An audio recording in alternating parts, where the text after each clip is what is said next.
Everything is going as planned. As I went to the house to pick up something I had forgotten, my husband's voice came from the living room. Your wife should be on her way to the other side soon.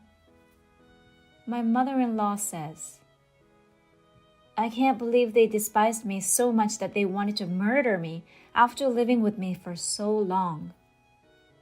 Normally, I would have questioned my husband and mother-in-law right away, but I didn't dare to do so because of my profession. I began my fight to expose them for the evil they had done the next day. Kathy Smith is my name. Ryan, my husband, is 3 years older, and we married 3 years ago. We met at my husband's workplace during a traffic safety class. At the time, I was a police officer in the traffic division. It was my first traffic safety class, and I was nervous because I was not used to speaking in front of large groups of people. I was impressed by the way he talked to me to calm me down. We became good friends as it was, but despite being married for many years, we still did not have children. I wanted to have children as soon as we married, but Ryan wasn't so sure. Raising a child is expensive, so maybe after we have a little more money saved up. He said so, but since we both work, I'm sure he's not concerned about money. But every time we discuss children, he dismisses it. I am not alone in my concern about not having children. Heather, my mother-in-law, has always been concerned about our lack of children. She seemed to be looking forward to grandchildren at first, but after 3 years, she began to suspect that I didn't want children. You're not going to be young forever, so you better hurry, she said. If a woman does not bear her husband's children, she's no better than a housekeeper. It's not like I don't want to have a child. When I tell Ryan what my mother-in-law said to me, he becomes irritated. What exactly is it? Are you blaming me? I'm overworked and exhausted. If you truly desire a child, make an effort to make me feel that way. He would start saying that without fail, and he would pay close attention to my appearance. Anyway, his tastes don't suit me, and he prefers girls who dress younger. Furthermore, no matter how many times I tell him that I can't be too trendy because I don't know when I'll be called away for work, he doesn't get it. A wife who does not dress well is an unfit woman. You should think about it before complaining to me. I had no idea my husband, who had been so sweet to me before, had such terrible ideas, and I regretted marrying him. My department and work schedule changed 2 years into our marriage. It became increasingly difficult to time my husband's day off with mine, and we spent less and less time together. I knew it wasn't good for us, and even when we finally managed to schedule our time off work together, Ryan made plans with someone else. You're canceling again. You promised last week that we'd go to the movies today. Some girls at work invited me to go fishing yesterday. They said they couldn't put the bait on the hook because they were afraid. I apologize. It's part of my job. Despite his words of remorse, he has a grin on his face. As a result of my husband's selfishness, my much-anticipated plans were betrayed at every turn. I was in a bad mood and wanted to spend my day off at home. But then my mother-in-law would show up without an appointment at my house. Oh, Ryan isn't here? He went fishing. Some girls from work asked him to accompany her. I guess he'd rather play with other girls than be with you.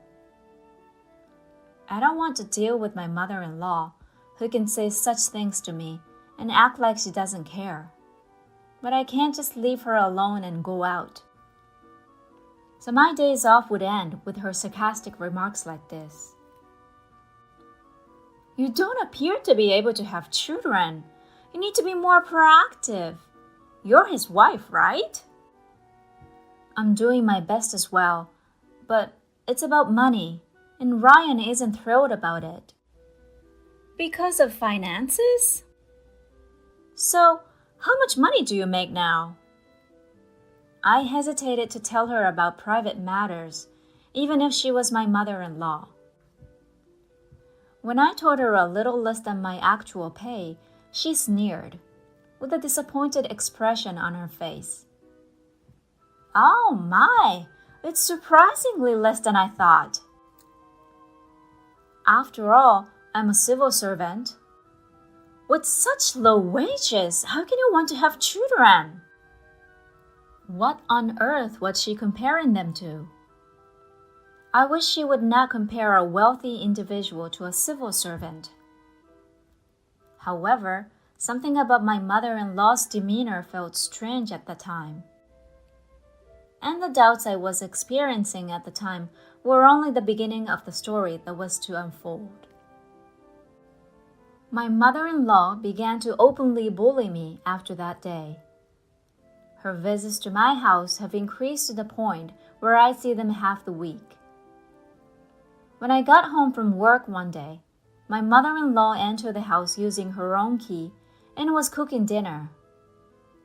Oh my, you're a wife, but you prioritize work over family. It must be wonderful not to have children.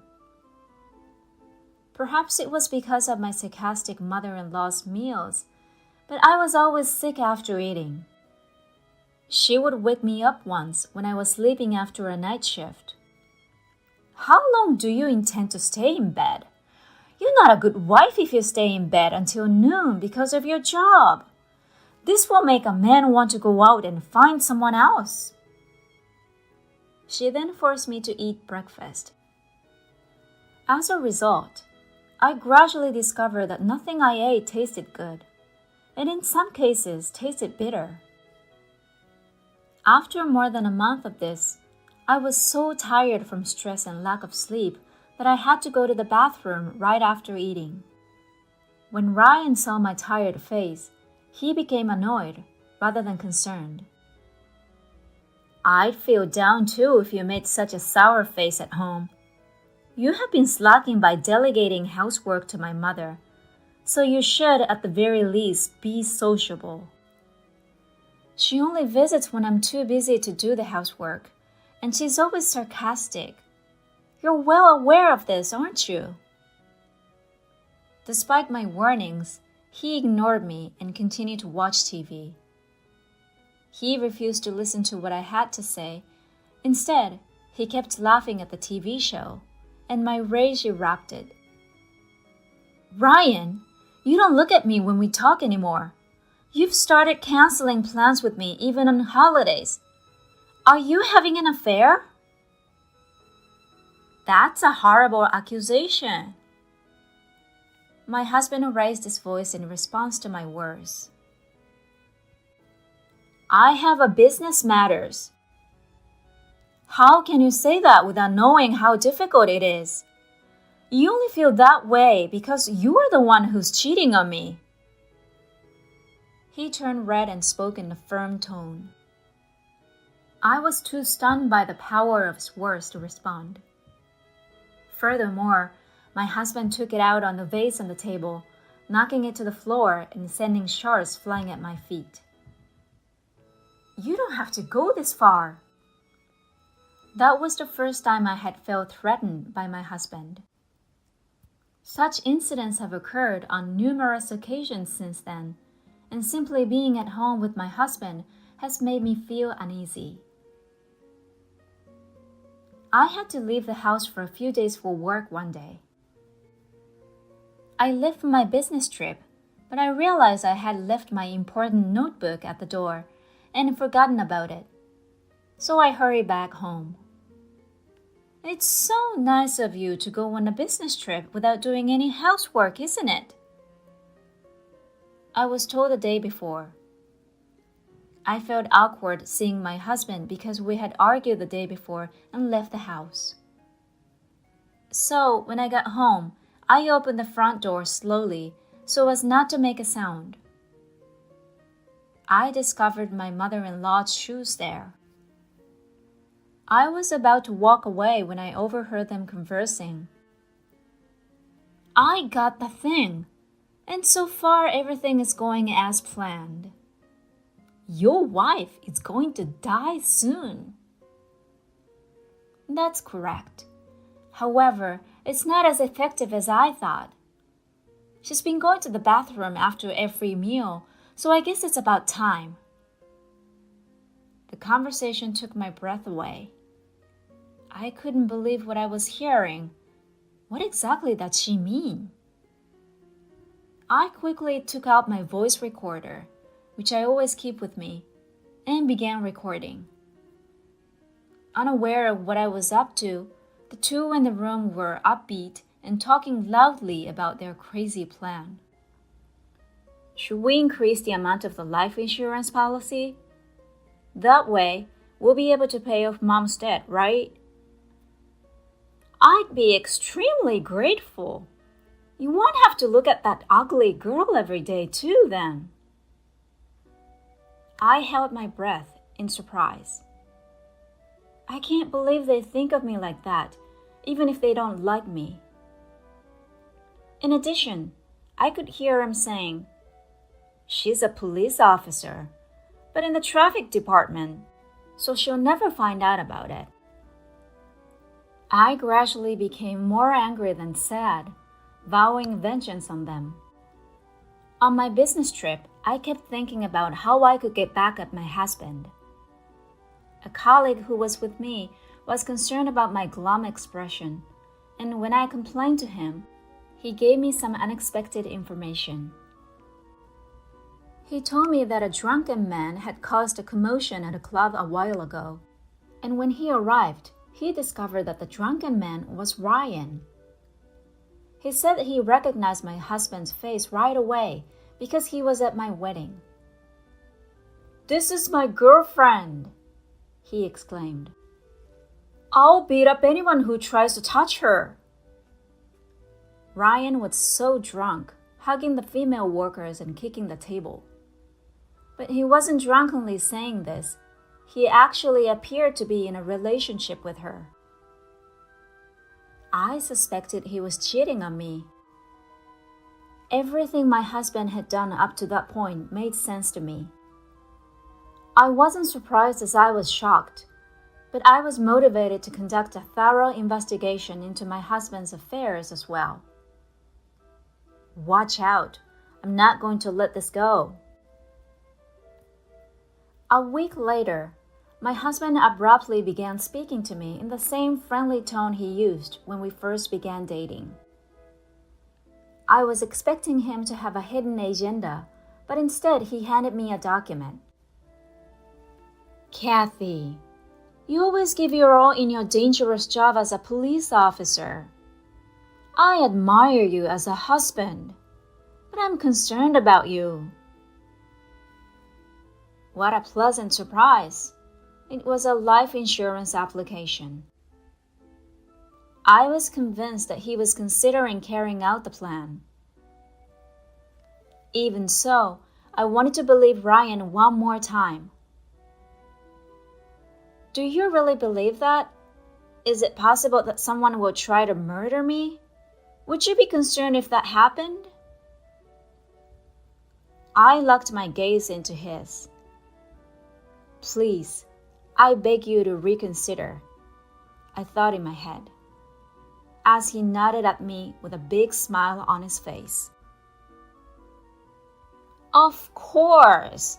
So get moving. Please sign this application." Is the only thing he sees in his eyes now the insurance money he can get in exchange for my life? He was a scumbag to the core, but thanks to him, I felt confident in sanctioning him. In this world, you never know who's out to get you, do you? Yes, and yes! There have been so many upsetting incidents. Someone in your family, for example, has a stupid idea. Yeah. Like planning to get rid of a wife who causes problems because he wants to be with a younger woman. My husband's eyes began to swim as he became visibly upset. His dead-ridden mother tempted him to take out an expensive insurance policy on his wife and kill her. Wait a second. What the hell are you? In front of my husband, I play the voice recorder. When I play the voice recorder in front of my husband, his face distorted and became ugly as his mother-in-law's conversation and vulgar laughter began to flow out. Hey, what's up this recording? I happened to overhear it.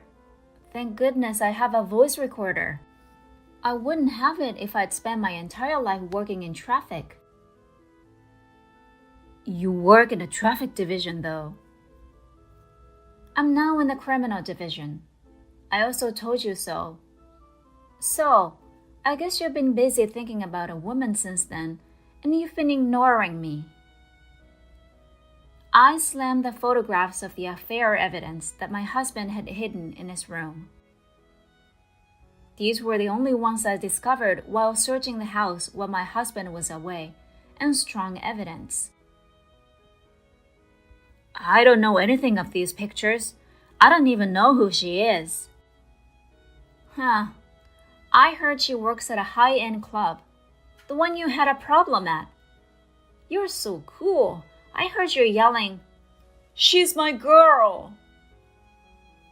How much do you know about?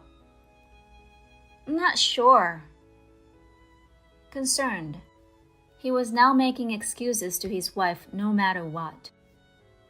My mother is to blame. When she discovered that I was dating another girl, she insisted that I marry her rather than you because of your low salary. My husband's words made sense. When my mother-in-law inquired about my salary and stated that it was low, most likely referring to my husband's girlfriend. According to the voice recorder recording and listening to the conversation, my mother-in-law owed me a substantial sum of money. It would be shallow of her to try to pay off the debt with my insurance money and from my husband's new girlfriend. So you're saying it was your mother who devised me the scheme? Yeah, I had absolutely nothing to do with it. What are you on about? It started with you cheating on her to begin with. It's disgusting to blame someone else for it. You will never be forgiven. I shouted, and my husband grabbed my chest while screaming incoherently. I grabbed him by the hand and threw him to the ground with all my might. I'm a cop. I'm used to dealing with aggressive people like you. I don't need life insurance to protect myself. My husband became weak and apologetic when he saw the handcuffs. You're arrested. I apologize. I don't know what I was doing. Please accept my apologies. I'll hear your excuses at the police station. I'll give you ample opportunity to explain. Following that, my husband and his mother were imprisoned for a time for plotting to kill me. I filed for divorce and demanded $20,000 in alimony from both my husband and his girlfriend. They may be freed soon because it was an attempted murder, but I am sure they will be fired from their jobs. And they will have a difficult life with the alimony payments and paying off my mother-in-law's debts. On the other hand, for the first time in a long time, I'm enjoying living alone. I've been forced to live in a small space, so I decided to stretch out and spread my wings for a little while longer.